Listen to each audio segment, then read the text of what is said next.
Meeting to order. Our second General and Finance Committee meeting for the Township of Muskoka Lakes on Thursday, August the 15th. Welcome everyone here today, staff, committee members, and of course the people joining us on live webcast. Welcome. Thank you very much for showing your interest. Our first order of business would be the acknowledgement of a supplementary agenda, which of course we don't have any aspects to that, so we'll move on from that. Are there any disclosures of pecuniary interest amongst our members, committee members? Okay, good, thank you. So our first order of business then would be that I'd like to introduce our treasurer, Shannon Johnson, who has some commentary relating the financial health of our corporation. Shannon? Thank you, Mr. Chair and Council. The Township of Muskoka Lakes consolidated financial statements have been audited by BDO Dunwoody LLP in accordance with Canadian Generally Accepted Accounting Standards as recommended by the Public Sector Accounting Board. The statements are consolidated, meaning that they include representation from both the Township of Muskoka Lakes and the Muskoka Lakes Public Library. BDO was appointed as auditor for the Township of Muskoka Lakes through Bylaw 2018-116. Nicole White, partner at BDO Dunwoody LLP from Bracebridge office, is here to present the consolidated financial statements to General Finance Committee and assist staff with any questions that committee may have about the results. Please join us. Okay, good morning, everyone. I'm just going to run through a few of the communications to council that are just part of our standards. So you all have a paper copy of this report, which sort of details the things that I'm required to discuss with council. And I'm just going to talk about a few things. We're substantially done the audit as of today. That's why I'm here today. So what's left to do is I will get a representation letter signed. I think we have all the outstanding legal responses back now. And then my staff will do a subsequent event work up to today, which will be the report date. So that's just part of the requirements. And also approval of these draft statements, which I'm assuming will happen today. Materiality, we had a planning letter we sent out where we determined a preliminary materiality of 330. Our final materiality ended up at 340, just based on when we were done everything. We just readjust those numbers. We did not have any control deficiencies that we noted during our audit in the controls that we did look at as part of our evidence, so there's nothing to report to you there of any significance. We continue to be independent, which means we're able to do the audit. We have to be independent to do your audit, so that is still in place. There are some unadjusted differences that are in this report. So when we're auditing, sometimes we'll find things and it's sort of a decision is made as whether to adjust it or not adjust it. So there's probably a few things just for whatever reason didn't get adjusted. Now there should be. So just to give you an idea, the total unadjusted items were $62,000, and it was just a timing issue with taxes receivable. So when we subsequently looked, that had worked its way out and been corrected. So there wasn't a need to adjust it for these statements. We also summarize the adjusted differences, so we made adjustments to your books of about $128,000, just so you're aware of entries we did find that we needed to be made. So that impacted things $128,000 from where we started. In our fraud discussions as a requirement now, we it's a way to identify risks, and we do various procedures. We change them up every year, but nothing came to light that indicated there was anything of that nature going on. So that's good. I think there's a copy of, this is the financial statement. Right. So if you could just zip up to the audit report, which is page 2 and 3, just for a second. There we go. So You'll notice our audit report this year is a lot longer. The Institute changed the reporting standards for audit, so we start with our opinion, which basically says these statements are fairly stated. We're planning to issue a clean audit opinion this year, which is what you want. It goes on to go over responsibilities of management and responsibility of the auditor, which has made it be 2 pages long this year. So the next page is your statement of financial position. Well, maybe a couple more till you see some numbers. There we go. So financial assets, those are things that are going to be turned into cash or can be turned into cash. So we have 21 million compared to 17 last year. And then we have our financial liabilities, which are going to be outflows of cash of 10 million this year compared to 10 million last year, fairly similar. So net financial assets is in a good, healthy, positive position, so that's good. You've got 10 million there, which means you have lots of assets to cover the liabilities that we currently know about. If you could flip to the next page. So this is the overall, all your revenues and the sources and where they come from, and with your budget numbers as well. So you'll see an annual surplus of 2.4 compared to 2.2 last year. And in going through numbers, with Shannon and stuff, there's probably some explanations that she has somewhere for that. Those are the guts of the financial statement. I also do this report for you. It's a different way to look at your numbers than just, kind of columns of numbers.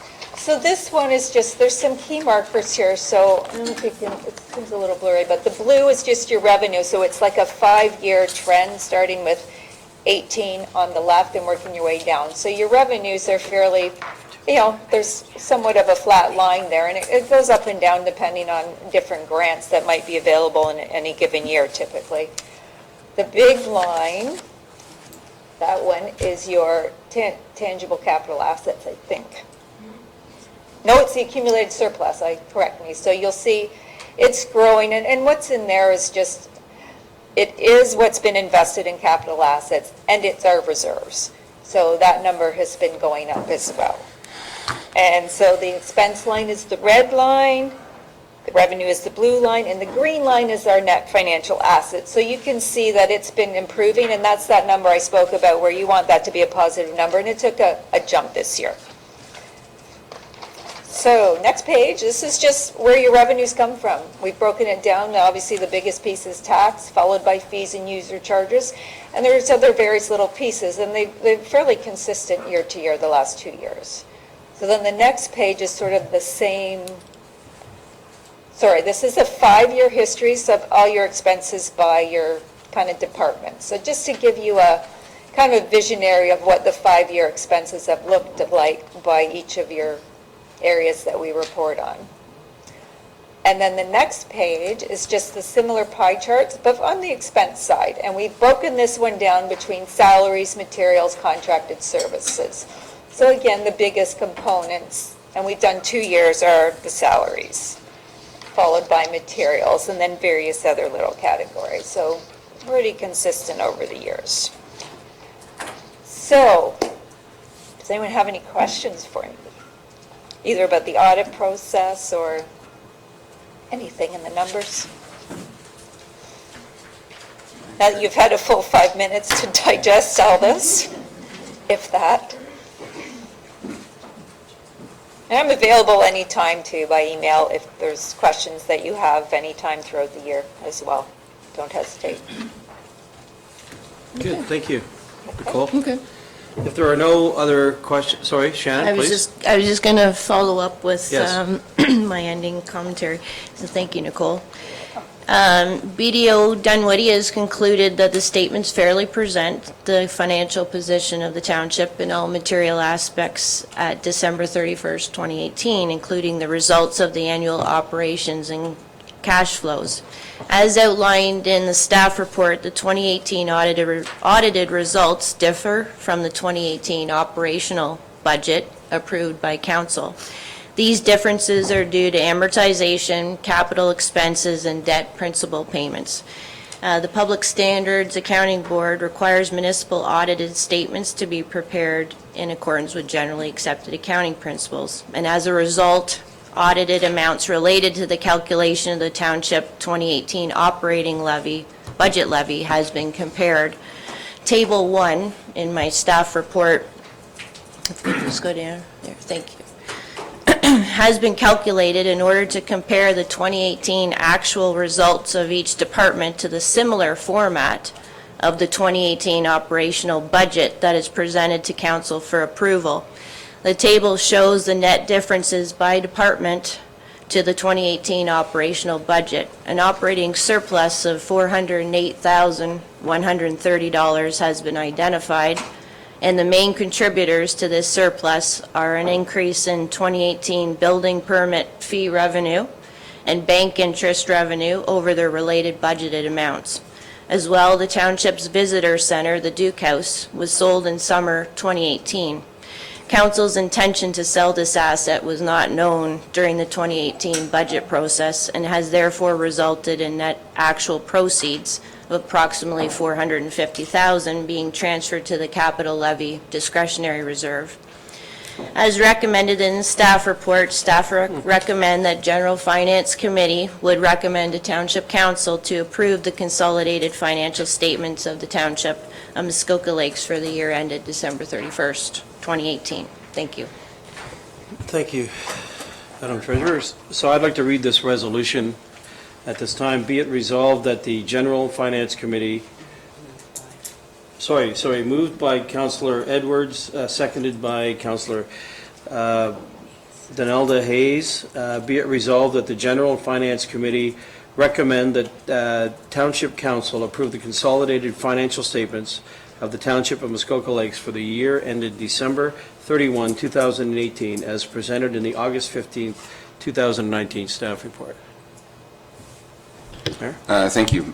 Just a comment. Thank you, Shannon, and thank you for all the work in doing this. It's nice to know that we are in a healthy, positive position, and that the checks and balances to keep township staff in check, so to speak, are being followed. So it's a comfort for all, I think, the ratepayers. The only thing I do want to comment, it was highlighted on one of the charts that talks about 2014 to 2018.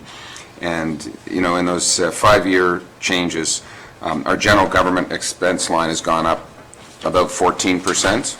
It's interesting that our transportation, our roads, has actually gone down 6%.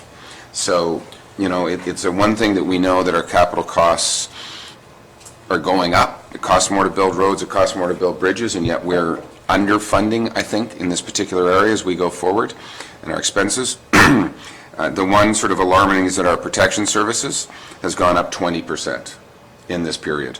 So I just put that as a note to staff as we move forward, that we might want to start to balance our books a little bit better. The number one complaint I think everybody hears is, my road is a mess. It's bumpy, there's a pothole, it needs ditching, it needs whatever. And I think it's evidence, as what we're doing here, that we may be underfunding in the roads. So I just make that comment as we move forward for the 2019 or 2020 budget process. So thank you. Exactly. Thank you, Mayor. Okay, so if I could, I would ask all those in favor of the resolution that I just read. Thank you. Carried.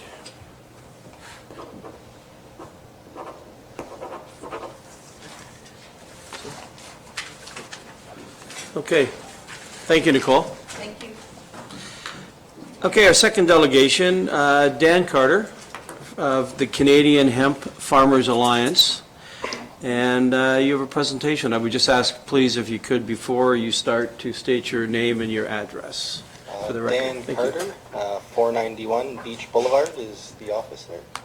And this is the Canadian Hemp Farmers Alliance Provincial, Federal, Municipal Sustainable Development Plan on how to adopt functional hemp-based developments into the provincial, municipal, and federal government plans. So pretty much, my name's Dan Carter. I'm the CEO and founder of the Canadian Hemp Farmers Alliance. Right now, we are Canada's fastest growing hemp farmers cooperative. Right now, our mission is to tackle the United Nations Sustainable Development Goals and our duty is to look after the farmers to ensure that all parts of the product get sold off to processors and formulators so that they can make functional hemp-based developments that will reduce our need on things like fracking for fossil fuels, mining for coal, as well as deforestation. The Canadian Hemp Farmers Alliance is also looking to raise $3 million for various research and development projects so that we can help corporations make the swift transition away from their toxic materials over to hemp that's a more sustainable material that can make the same products. We're looking to raise money to obtain the small-scale recipes essentially for hemp bioplastics, bioliquid fuels, solid energy pellets, biogas, supercapacitor battery units, automobile parts, building materials, skincare, medicines, food, beverage, textiles, as well as soil remediation materials. The Canadian Hemp Farmers, again, is looking to sell these recipes off to pre-established commercialized companies so that they can make the swift transition over to hemp and more sustainable alternative, which is kind of aligning with the UN Sustainable Development Goals. Again, phase 2, that's just another phase that we're looking to do after, which is more of our own processing and formulation, but you can kind of see that we're looking to get into mobile harvesting, drying, packaging, as well processing of all parts of the plant, as well formulation. Most of the formulations are going to be in beverage form, capsules, as well as skincare. The stocks are going to be formulated into a hempcrete building material, which we want to sell off to Indigenous poverty-stricken communities, as well as communities that have been stricken by natural disasters like floods and fires. Hempcrete hurd, which is pretty much the fiber. It's natural antibacterial as well. It can be a fire retardant up to 1,000 degrees for 2 hours, so it won't allow toxic smoke to smoke out houses. So it's just one alternative there as well. It's a very good insulation thermal material. And last but not least, from the outer fibers, we're looking to develop hemp toilet paper because the boreal forest is being deforested right now for our Cottonelle and branded name toilet papers and Kleenexes and things like that. So we're looking to kind of reverse those effects here. And then for the next page, these are the Sustainable Development Goals that the Canadian Hemp Farmers Alliance is looking to adopt into our Sustainable Development Plan. And you can see them all there. It's just what the UN has laid out a platform back in 2015 at the Paris Agreement, and the Canadian Hemp Farmers Alliance believes that we can tackle about 14 to 15 of these goals if we work together in partnership.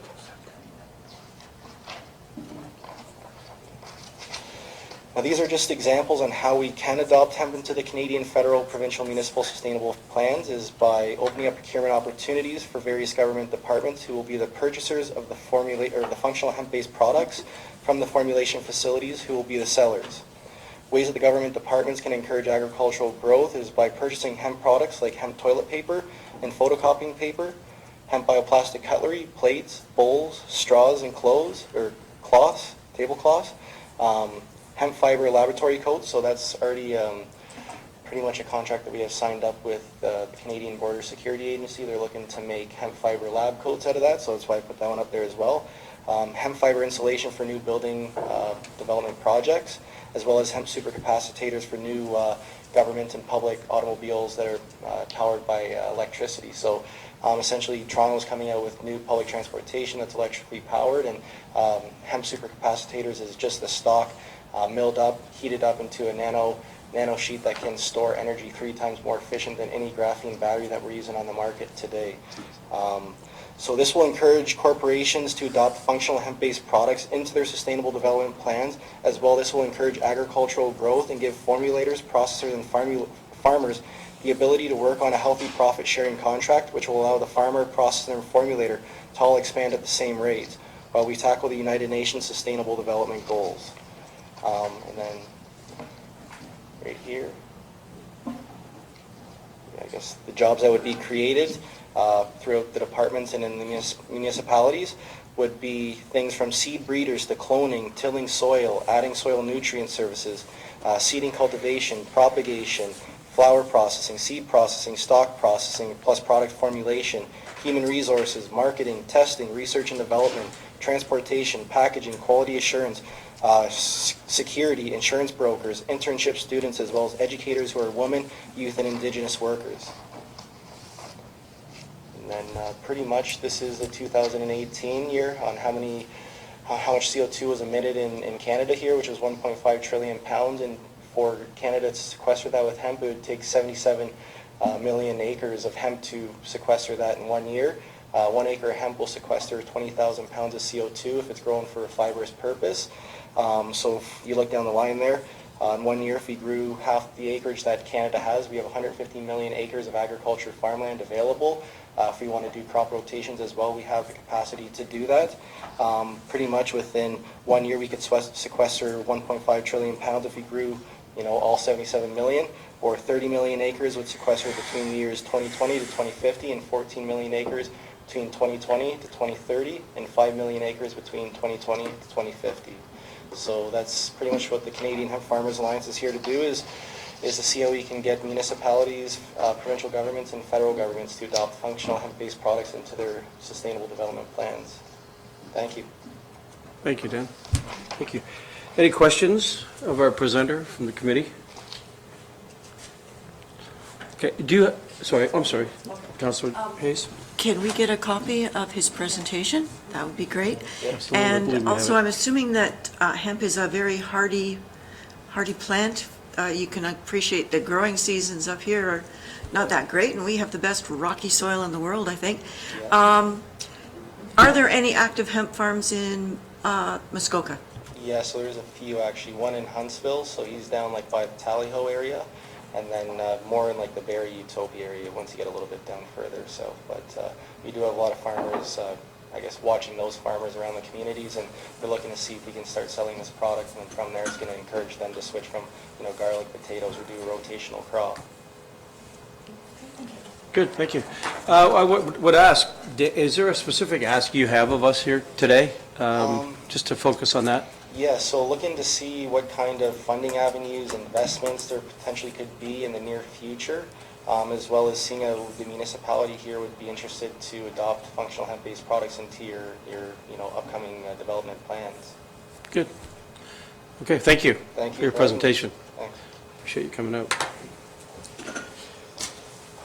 Okay, so before we move on to the Public Works, I did not mention Councillor Observer Barb Bridgman in the room.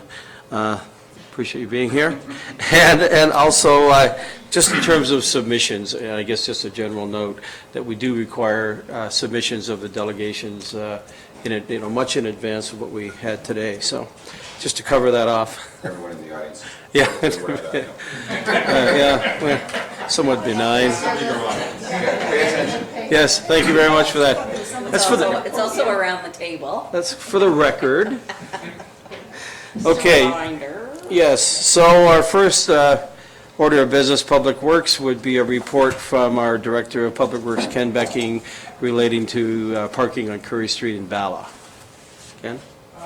Your Worship, Mr. Chairman, if you don't mind, I'll stand at the podium so that I can make reference to some of the diagrams that are in the report.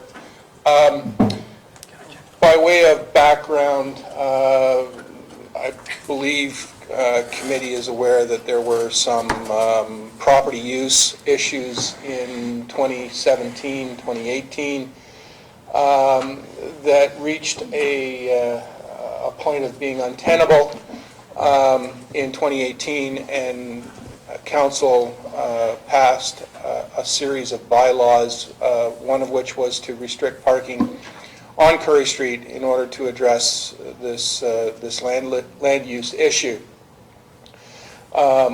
Essentially, what the bylaw did was to prohibit parking on what I'll call the east side of the road overnight and from end to end, and allow restricted parking on the west side during the daylight hours, and prohibiting parking from If you want me to go to a different page. this point towards the end. The rationale being that it would, by prohibiting parking, it would reduce the impact of the land use issue by withdrawing parking away from a certain property. The challenge that is associated with that decision to pass the bylaw was that it removed parking, on-street parking capability, which was being relied upon by residents and cottage owners over on the islands, which availed themselves of the Weismiller boat launch, which is just to the bottom. Thank you. Up until the passage of the bylaw, residents and cottagers on weekends would park their vehicles either in the parking area in the Weismiller road allowance or along Currie Street, and then take a boat across to their properties over on the islands. By removing that on-street parking, it created a bit of a crisis for them in that they could not attend their properties over on the islands. The land use issue that precipitated all of this has, I wouldn't go so far as to say resolved itself, but there have been significant changes in land use that will hopefully address what was the previous concern. The cottagers and island residents banded together and gave a presentation to council last October, which highlighted their concerns. The area in gray shaded here is the area where they have traditionally parked. The area in red is an area which is frankly unsuitable for parking because of the narrowness of the right-of-way. You can see that it's substantially narrower than the more southerly portion, which is a full 66-foot standard road allowance. They then, if you can scroll down, Sure. This is the Weismiller boat launch. It's a publicly maintained and operated boat launch and docking facility. You can see the parking that currently takes place or was taking place last fall. One of the things to note is the van on the left side of the photograph. It's towing a boat trailer, which presumably is off in the water and somebody's gone across to their cottage. The point to be made here is that combination of van and trailer is probably taking up 6 or 7 parking stalls, which could be otherwise utilized by a single vehicle. The flip side of that argument, however, is the fact that regardless, provision has to be made for combinations of vehicles and trailers. That's just the practical reality of what we're facing. Currie Street is what I will call a fairly typical street or roadway for Muskoka. For the most part in the area between Weismiller and in a status quo condition until I arrived, which happened in January. And we all know what's happened over the course of the last 6 or 7 months. Needless to say, I've been a little busy. Grants is a report from our Communications and Economic Development Specialist, Corey Moore, relating to the Cranberry Festival financial review. Corey? Thank you, Chair. This report is for informational purposes. As directed at the July General Finance Committee, staff have prepared a report regarding township-related costs and revenues as it relates to the Bala Cranberry Festival.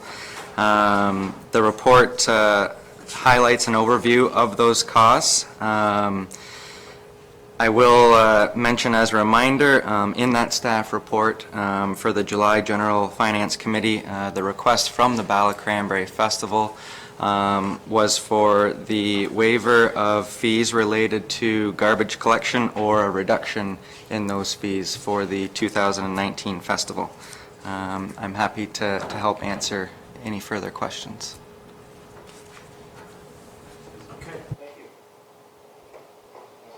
Corey, with regards to those fees, that is our actual cost. That's what it costs us to do it, right? That's correct? Thank you.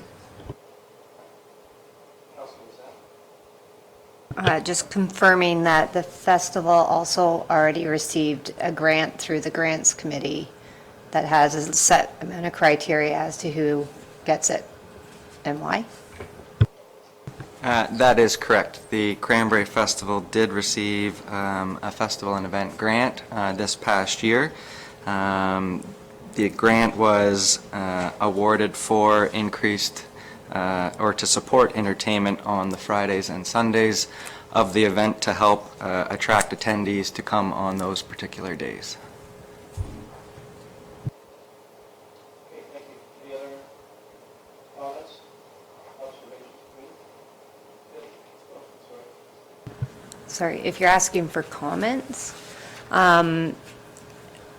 it would be my observation that we continue to be waiving fees without necessarily fully understanding the overall implications of these cumulative effects. And just in the spirit of trying to work within the processes we have, I do feel that we have, we have shown support for all sorts of different events, and we have a process through the economic development in order to support these types of events. And I'm just a little bit concerned, I guess, it's $5,000 here, $10,000 there, and again, without understanding what that looks like, all of a sudden, that's a significant purchase of a lot in Currie Street, right? So I do have a bit of a concern, not that I don't want to support this event, not that I don't want to, I go every year, it's wonderful, but I am having my counselor hat on and managing our tax base. I do have a concern that we keep just kind of rubber stamping something as we continue. Fair enough, good comment, and I wonder too, as we approved the expenditure yesterday at council for the police management, I believe, for this year, did we not, council, yesterday? Oh, that's right. I'm making the comment, yes, today the conversation is, I think, right, about whether or not we want to approve the $5,188 cost for staff time to help. And again, I'm just reiterating, it's not the desire not to help or support, but with a different hat on, there's cumulative effects of, and I don't understand that number today. Right. And I think we also have a process in place that allows us to support these initiatives through our grants committee. And I think that's something that we really need to think about.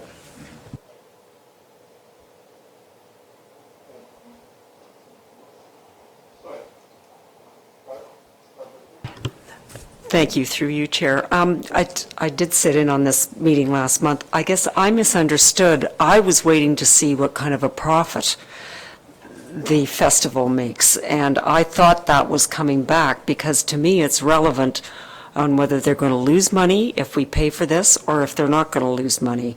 And so obviously that's not happening. And so I'll throw my 2 cents worth in there. This is a successful festival. We already give grants to it, so I don't see covering the extra costs. That's just my 2 cents. If I may, the festival, the proceeds that they raise throughout the event, they do return back to the community through their own grant and scholarship program. I think in 2018, it was about approximately just over $38,000, and they were able to help support about 23 community groups and 5 scholarships. So I just, if that's helpful.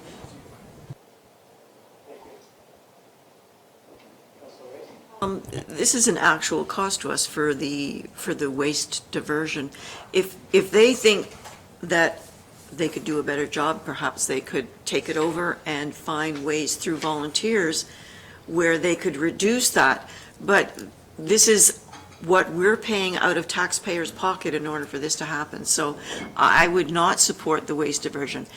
If they came back in and said, can you give us a break on the community center rental or the arena rental, I would certainly look at that, but this is something that we are going to have to pay for up front. It's not like we're not getting money. This is costing us money, so I won't be supporting that. Yeah, the reason I was, I guess, taken aback by this was that the way the proposal, The way the report is presented, I don't really see where it's the formal, I know we talked about a $6,000 to $7,000 an ask by Cranberry Festival to excuse or to help pay for the waste. I don't see where that's framed up as a formal ask of us here today. We don't have a resolution here to pass that. And I would say, as the chair, just as an observation, that I would think there needs to be a bit more accountability for that. I would have hoped for a little more in-depth understanding of the committee, given that we're, being asked to provide quite a bit of funding. I wonder if Shannon, our treasurer, could you reflect on the Bala Cranberry in terms of how we fund that? Okay, thank you, Mr. Chair. In previous years, so what our economic specialist and myself did, we went through each year, 5 years back from 2014 onwards, and we tried to capture costs that were related, township's costs that were related to the Bala Cranberry Festival. And mostly through staff time, we found that through timesheets, staff, bylaw officers, parks crews, roads crews, timesheets were allocated to Bala Cranberry Festival. And so we calculated those dollars, staff time, and found that we tried to put that together on what the actual costs were incurred for the township to assist with this festival. A couple of years ago, our previous CAO wanted to do a more in-depth analysis and break down the costs more accurately to reflect. And there were proceeds that were collected from the revenue from the Shield parking lot that was rented. The revenue from that was used to offset the costs of the festival. So that waste diversion cost, if you will, it's costing $5,000 in the report. The rental revenue from the Shield parking lot was used to subsidize that amount. So in reality, that $5,000 was still a cost that was incurred by the township, but we received revenue for that. So it was like a cost neutral item. So what we've done here is we've tried to capture all of the costs and show what the Bala Cranberry Festival has paid for and what the true costs of the townships were, to try to reflect to council, I guess, just the costs of what's associated with this festival. Okay, thank you. So, please, CEO. Mr. Chair, with respect to your comment about the request, I think Mr. Moore wanted to add another comment. Please. Corey? The request from the Cranberry Festival, it was included in our July staff report in the recommendation there, and I believe it had been deferred until this information report came forward. So I think it still stands as it was in that report, if you'd like to proceed with it. Okay, so I don't have a resolution. We don't have an actual resolution to that effect. So what we could do is accept this, accept the report as we would, of course, and move it to next month. Oh, okay, because we have time. We have to pass any resolution, make any request, but we don't have to deny it, we just... Right, so we don't have a resolution on the, here today for this. So we'll accept your, sorry, Alan, before I, please. I'd say before, sorry, go ahead. Okay. Well, Corey, what would it cost if the township ran that? And there was, all the volunteers quit? And we end up taking it over. What would it cost the township? It would probably be more than the $8,000 they're asking for. Would it not? Didn't hear the question, sorry. sorry, in regards to the cost of the festival, I'm not sure the exact total cost it takes to operate the festival. Would it be over 8,000? I would imagine so. By quite a bit, I would imagine, yeah. If that helps. Through the chair, I would think it would cost the township more because we would have administration costs, be Corey's time, other administration time to organize this festival with all of the other vendors. There would be liability insurance that we would have to ensure that was in place. So it would cost, I would think, probably another $5,000 or $6,000 in staff time. And then we would have to hire staff instead of all the volunteers that are there, would we not? So it would probably cost us an awful lot more. Absolutely. And, you know, this is why the Trails Committee, now you don't have the volunteers or anything else like that. And if the money is going back into the, now what is the economic benefit to Bala? All the shops are open and everything else like that. There is that there. So, you know, rather than saying it's such and such, we should be looking at the whole thing and that. But like I say, I'm not for it, or I'm not against it. If the councillors from Bala say it shouldn't be, it shouldn't be. But I think we should look at it long term because, like I say, this is a benefit to the community. It extends our season one whole week. Okay, thank you. Just a question, do we have this, borne this expense last year? Or is this a new, I mean, I'm seeing it here at $5,000, $5,000 to $6,000 to $7,000 for waste diversion. Did the township, did we through grants pay this or something last year as well? Have we historically paid this? Through the chair, no, we have just absorbed those costs of staff time, so that would be overtime on the weekends.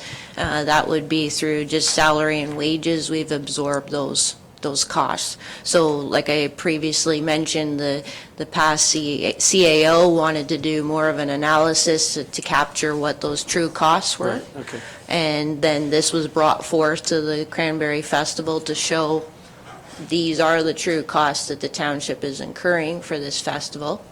And Okay, thank you. that's So how we're then discussing whether, in fact, we would want to bear that additional cost formally. Yes, thank you. We just bring it up. Thank you. Yes, through the chair, that's exactly that. It's information for council to make decisions if to continue to absorb those costs as have happened, or to formally invoice the Cranberry Festival for the services. Okay, thank you. Councillor Hayes? Yeah, just clarity on that. What's in the revenue? We have actually been charging them for the Yes, waste yeah. diversion in past years. We have not absorbed that. Is that correct? Right. It's a wash.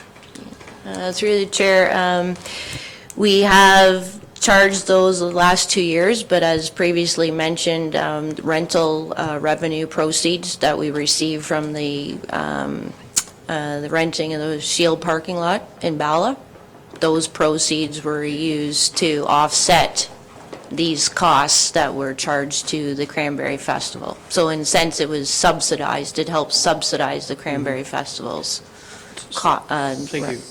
invoice. We give them the Shield parking lot for free. They charge for parking, and they use that money to pay us for the waste diversion. We don't rent out the parking lot. We don't have anything to do with that. No, the parking lot was a separate agreement with a separate company. So it was an agreement with a separate organization that we received revenue from that renting of that parking lot. And the previous CAO decided to use those proceeds to subsidize the Cranberry Festival's Okay, so- invoiced costs. Thank you. So if we were to not support a motion, we would still be involved in our past relationship with them where it's essentially a wash. Is that correct, or?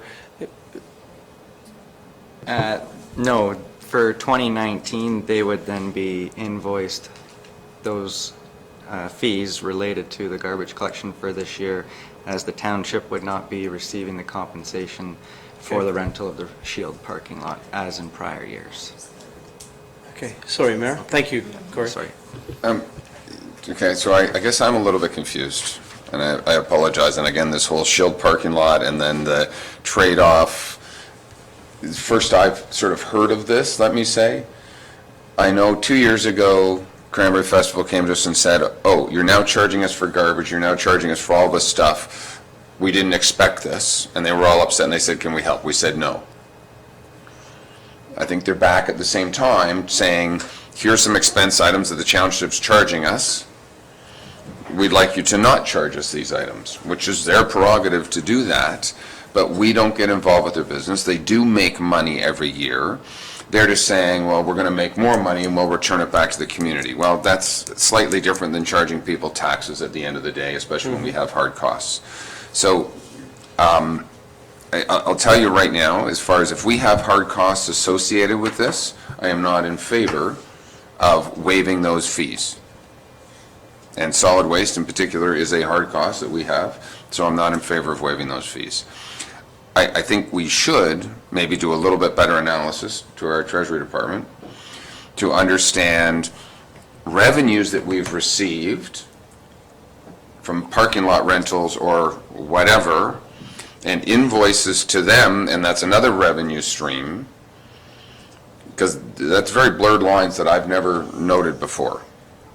And I'll look to Councillor Hayes or Councillor Edwards. I don't remember ever taking from Peter to pay Paul and it not really hitting our books. So that scares me, just so you know. Just to follow up on that, that's why I asked if it was on the Cranberry Festival books, because how they choose to spend their money is up to them. So if they earn $5,000 in parking and then they turn around and give that $5,000 to us for waste management, then that's none of our business how they got the money. But no, there's a lot of in-kind that we do. Like we waive fees and other things that's not reported on this. So we do, in fact, contribute to the Battle Cranberry Festival in other ways. But I think if a cost comes to the taxpayers, it should be, it's their prerogative to ask for it to be waived, but I think it's up to ours to be fiscally responsible and waive what we can, and what we can't, it's a hard cost. I'm sorry, we're going to have to ask them to pay for it. Okay, thank you. So what I'm hearing is essentially status quo 2018, we wouldn't entertain any more grants, waiving of any other fees. That's what I'm hearing. 2019. For 2019. Sorry. So essentially, our arrangement with them in 18 would stand for this year. There's no grants. There's no. No, there's a grant. Forgive. That's right. Okay. Right. Grant is already there. Okay. So if that's supplemental comment, just please, Mayor. I'd also like a report coming back to this committee next month that truly outlines the financials of what's gone on in and around Cranberry Festival. So any invoices to them, any revenues from that we've been receiving from Shield parking lot rentals, whatever's Cranberry Festival related, to understand what we have or have not been doing. Great idea, Councilor. And perhaps a longer-term initiative, and I might be looking to the CAO for this, but we've been sitting around this table and it feels like every month we're being asked to waive money here or there, and I think it's incumbent upon us to understand what that true cost is across all activities in the township.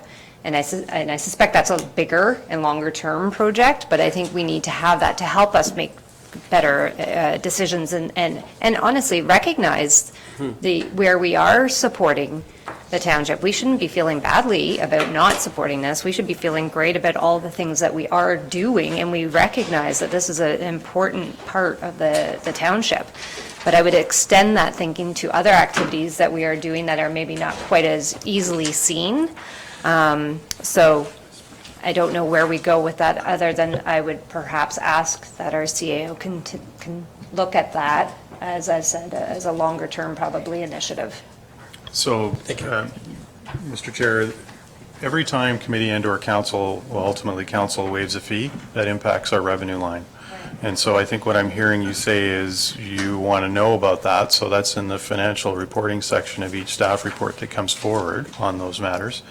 And it could be addressed through revised financial policies, which I believe the treasurer is contemplating over the next couple of years. So definitely, that's something we can look into. Thank you.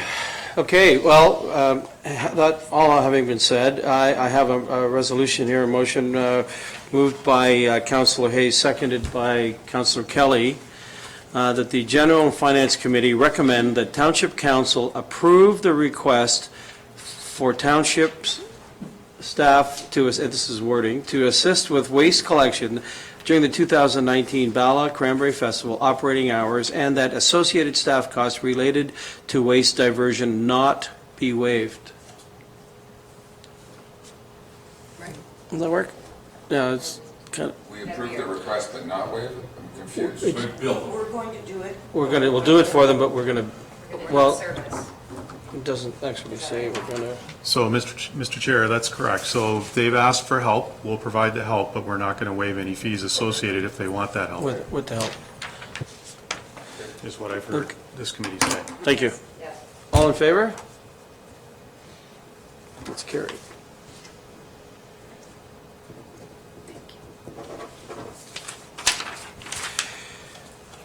Okay, thank you, Corey.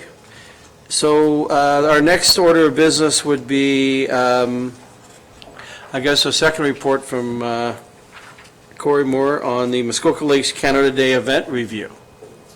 Thank you, Your Chair. Yes, today's report, again, is for informational purposes and provides a summary of our Muskoka Lakes Canada Day event. Annually, the Mayor of the Township of Muskoka Lakes has held a charity golf tournament in support of local not-for-profit or community organizations. As an alternative for this year, the Mayor selected to host the Muskoka Lakes Canada Day event, which was a family fun event, featured water sport activities, barbecue, live music, and some children's programming. Similar to past golf tournaments, fundraising opportunities were available for the event through sponsorships, participation fees, auction items, and the VIP area. I'm happy to announce that from the financial perspective of the event, our net proceeds are anticipated to be approximately $58,204. Additionally, on top of that, $5,100 was donated directly to Andy's house on the day of the event as well. I'm happy to answer any further questions as well, and I'm not sure if the mayor would like any further comment regarding the event. If I may, Thank you, Corey. Through yourself, Mr. Chair. Thanks to Corey, thanks to Shannon, thanks to everyone who helped out that day. It was great. As many councillors were by, which was awesome, and I look forward to next year making, I think, some changes to the idea. I think the concept is there. There was a lot going on the holiday Monday, from our event to ski show to fireworks, and I think maybe just making a one event day might prove a little bit better.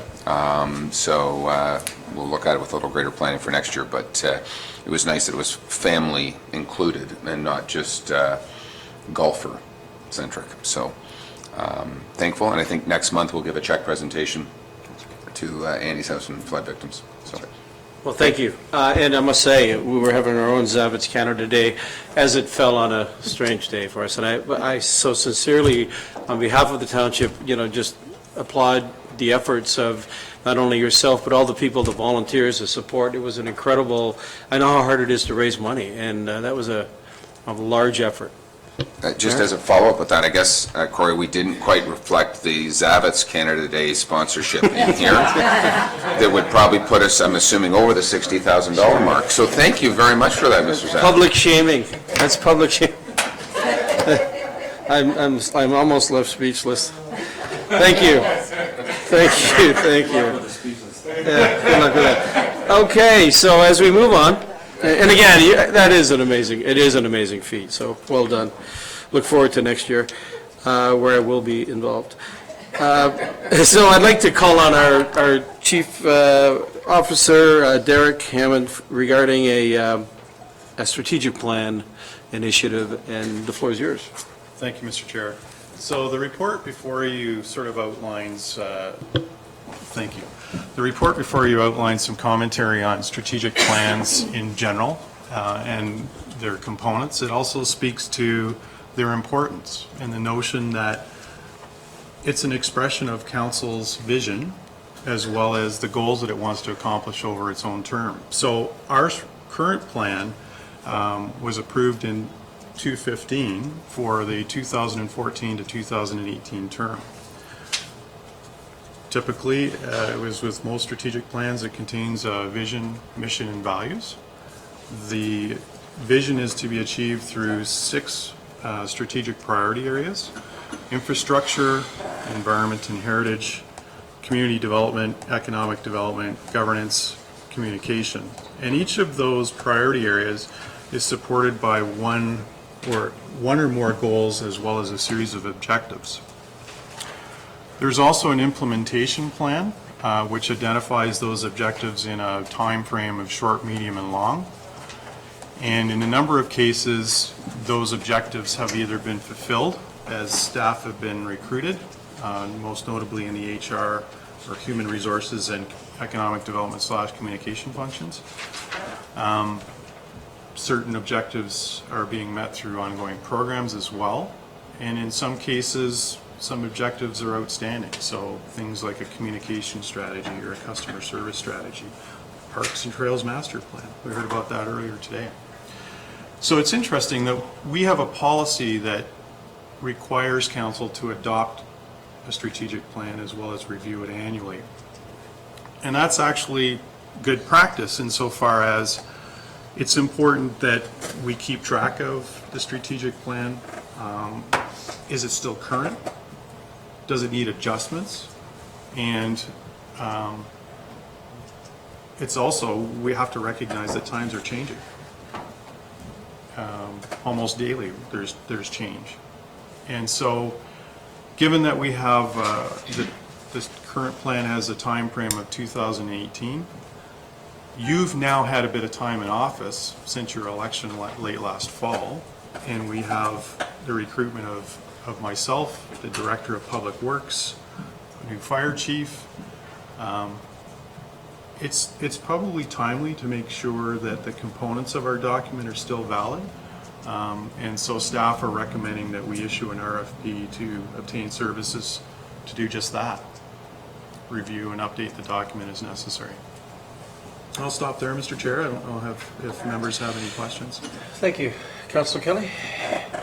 Yes, thank you. Just one quick question. I've been around a lot of strategic plans. I've followed some, I've ignored many. To me, the success of the plan is about 20% in the planning process and 80% in the execution against goals and objectives and periodic review. So you suggest that under the current policy, we have an obligation to review it annually. I'm curious who reviews it, how, and I realize you probably haven't been here through enough time to answer this, but is there a formal process? Are we expected as a council to sit down, pull the document out, go through it paragraph by paragraph and say, done, check, move forward, delete? I'm just curious, because if the thing becomes a static document filed away in everybody's desk, it's not worth the time.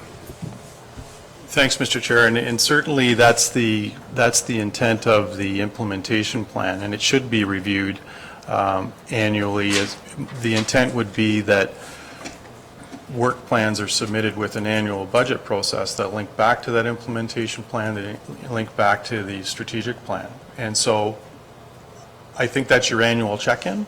Maybe at a midpoint through council, we're touching base as to the overall process. Are we on track? Why not? And then certainly the intent would be at the end of the term of council to say, okay, well, here's where we've come from. Here's where we've gotten to. And I think another key piece is, I don't necessarily think that starting off a year into, or just shy of a year into the term of this council with a strat plan is necessarily a bad thing, because it will enable us to bridge to a first year in the new council. Should you concur that this is a good idea? Okay. Mayor? Thank you. And I agree with CIO. I think the opportunity for us all from December through till today, we're getting our feet wet, we're understanding a little bit more our own roles, interaction with the community, where we want to go, where we don't want to go. I agree that, yes, there's an annual reporting. CIO would be leading that process. We're on track, we're not, we're missing the mark. And there's almost fall of 2022, I think, or is that 2023? When's our term up? 2022.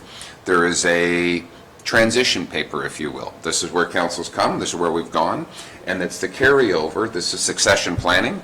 Some of us will be sitting around the table, some of us will not be sitting around the table. But it leaves that, here's where council was going, and gives a 12-month time frame for them to get comfortable, and then if need, change. What has frustrated me over the past 8 years, and I'm not sure Councillor Evers or Hayes, your perspective, but is, here's our new council and we're going to go this direction. Here's a new council and we're going to go this direction.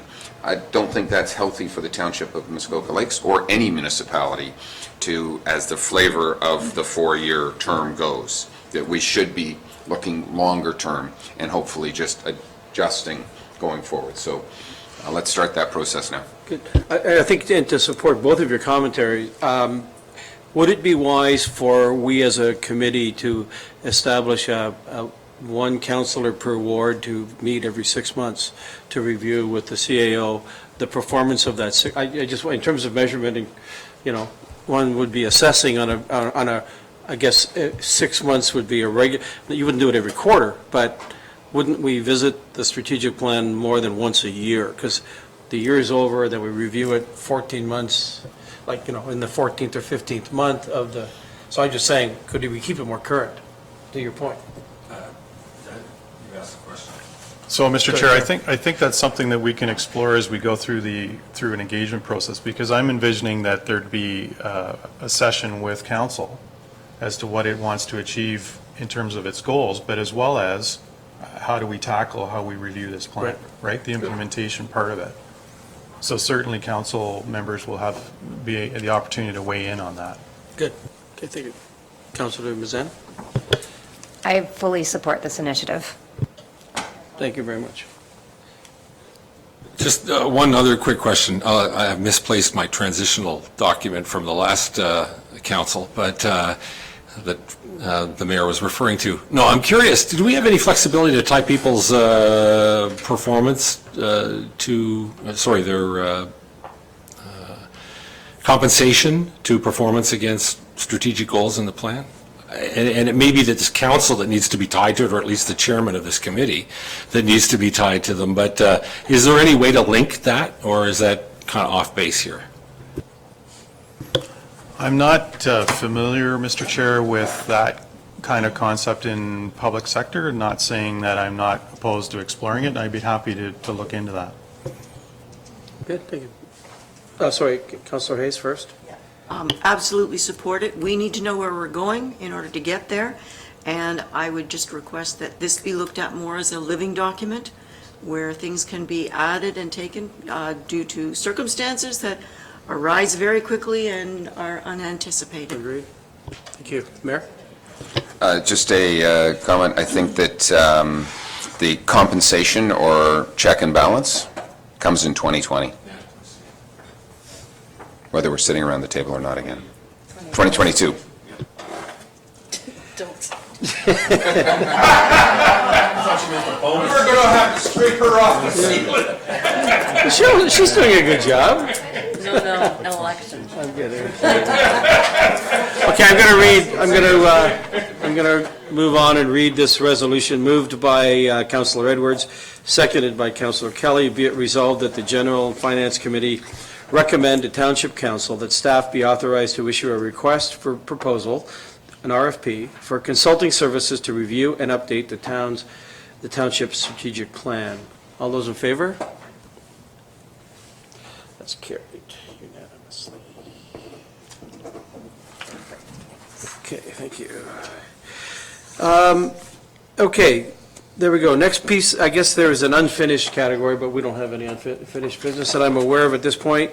Under new business, I'm going to give the floor to Councillor Hayes, Denelda Hayes.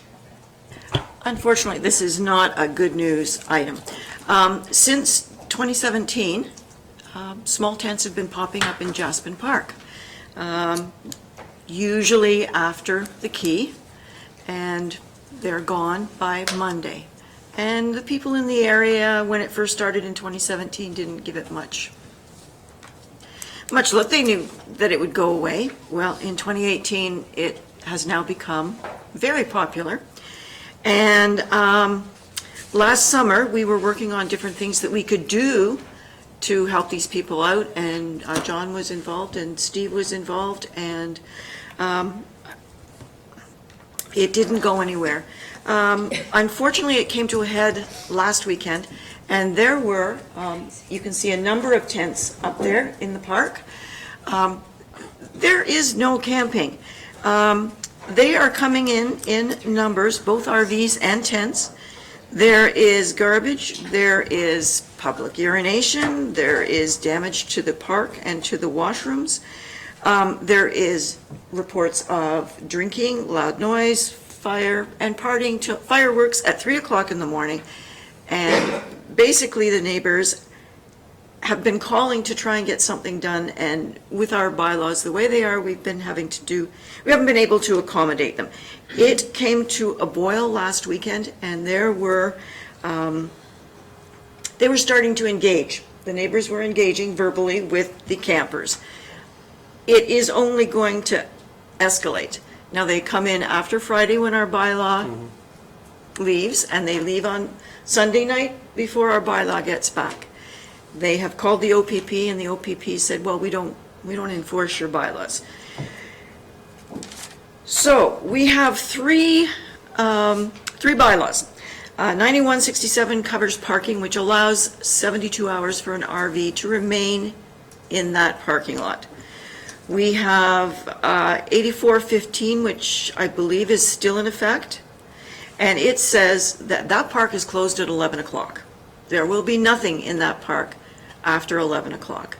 And then we have a camping bylaw from 79-103 that says the only camping that will take place in Muskoka Lakes will happen in campgrounds or trailer parks.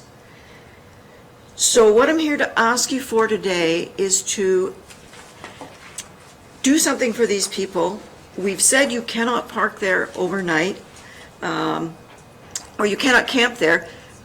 Can we please put up no camping signs? And can we in some way enforce that in our public parks where there is no camping, we tell people no camping? And we're very strict about that. Just to mention, since we started talking about this, there's also starting to camp out at the Cenotaph, which is very disrespectful. I believe that Port Sandfield also has seen campers park on the side by our little area there. So basically, if it's not signed no camping, it's believed that there will be camping. I have talked to two of the people that live there and said to them, we will try and do something for this weekend. So that's what the ask is, and I think that Neil's here and Derek are all here, so if they could, I ask Neil, can we put up no camping signs? Well, thank you, Danella, for that. So I wonder if I could call on Neil Donald, our Chief Building Officer, to reflect on this. I think I'll turn it over to Ken there first. He's in charge of the parks, the bylaws, so maybe Ken Okay. first. Ken? We will do something, if that's the wishes of the committee. It won't be pretty, it won't be permanent, but we can get something done for this weekend if that's what you wish. I wish. Okay, if it is the will of council, or our committee at least, sorry, who are in now, I do have two motions to read. Oh, sorry, I'm sorry. Councilor Mazan? This sounds like a short term for this weekend, but is there a longer term ask or consideration? Sorry, I didn't want to. Yes. No, it's fine. Those three bylaws should be reviewed, and perhaps we should have a specific camping bylaw that states very clearly where you can and cannot park in the municipality.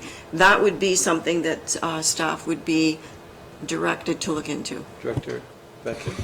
Mr. Chairman, when I first arrived, I was given direction by the then CAO to prepare some bylaws, one to address parking, the other to address parks use.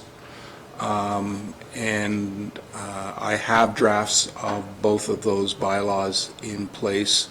They will come to you in the fullness of time.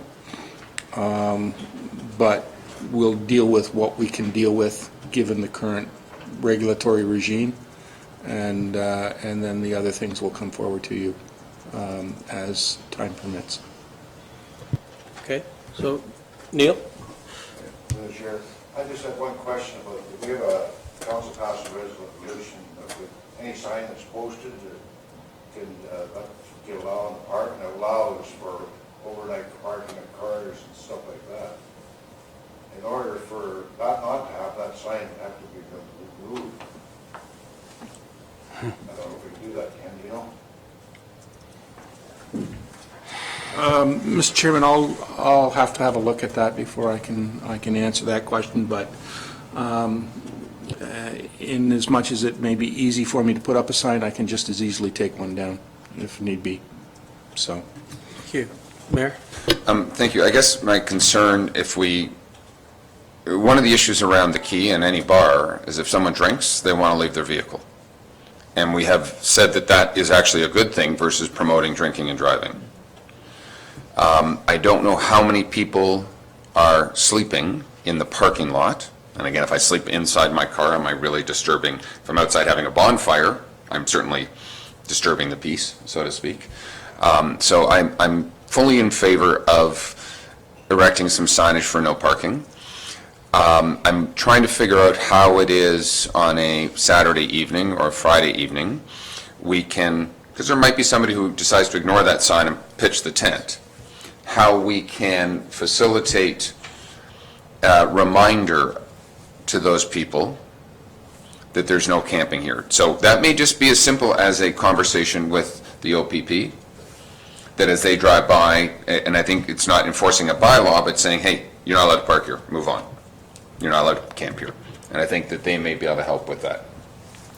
Sorry, CAO, Mr. Chairman, to the mayor's point, along with Councillor Hayes, so I think the proposed signage, and I believe the draft resolution speaks to this, about the installation of no camping signs in that park. As to the other part of it, the other part of the resolution would speak to looking into this on a broader basis. And to the mayor's point about enforcement, I'm mindful of the fact that our bylaw enforcement officer has reached out to the inspector at the OPP responsible for the Bracebridge detachment and asked if, as they're doing their patrols, they are in the area, there are paid duty officers at key to Valley events, that they could do a patrol through the park when they're in that vicinity to help with the matter. Neil? Yeah, Thank you. I was just basically going to say the same thing. Basically, the way John's interpreting, the park's closed at 11 o'clock. The police can take action, it's trespassing after 11, so they would be treated as trespassing by camping in our parks. That's the approach that's being taken. Okay, thank you. Councillor Hayes? About the RV parking, this came about a few years ago because the Cranberry Festival, for their vendors, would come in and ask for an exemption from the parking bylaw to allow RVs to stay in the Bala Sportsplex area.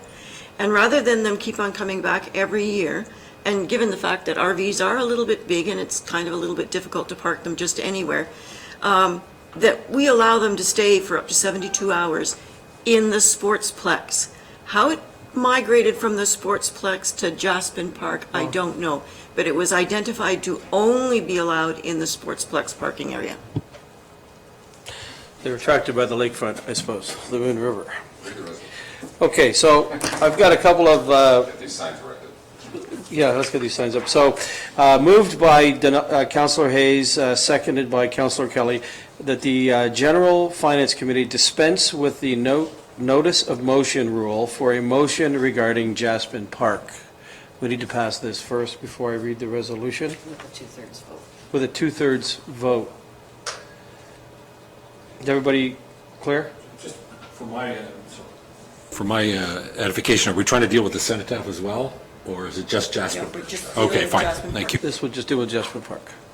So, I guess all those in favor? Okay.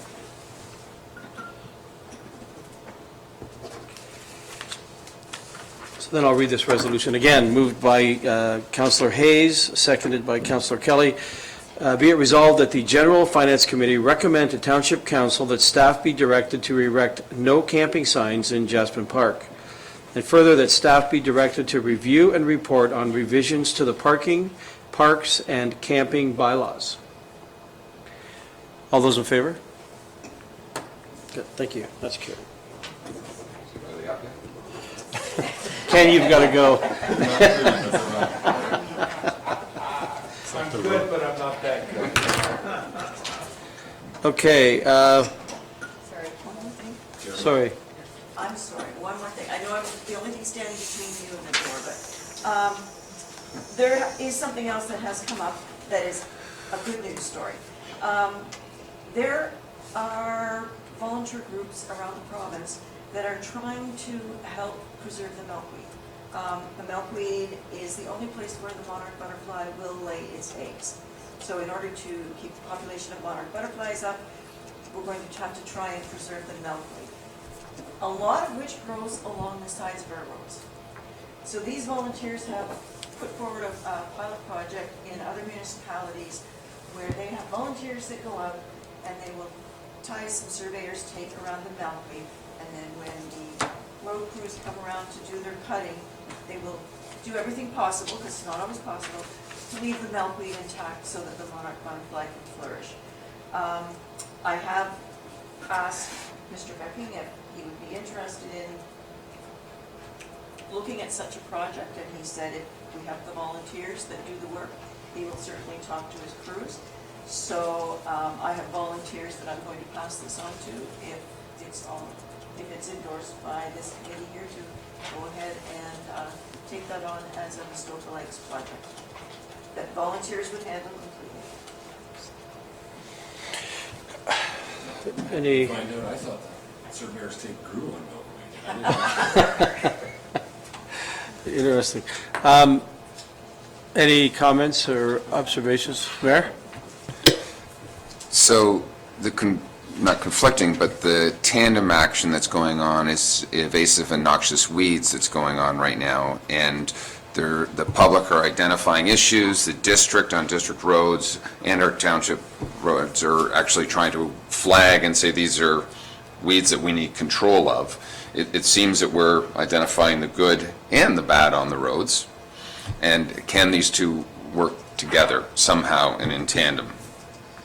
I don't have a specific answer to that, but it just seems if a bunch of people want to flag it, is it orange caution tape is bad, red caution tape or green is good? Like, I just don't want to confuse the issue because there's a lot of identified areas of bad weeds.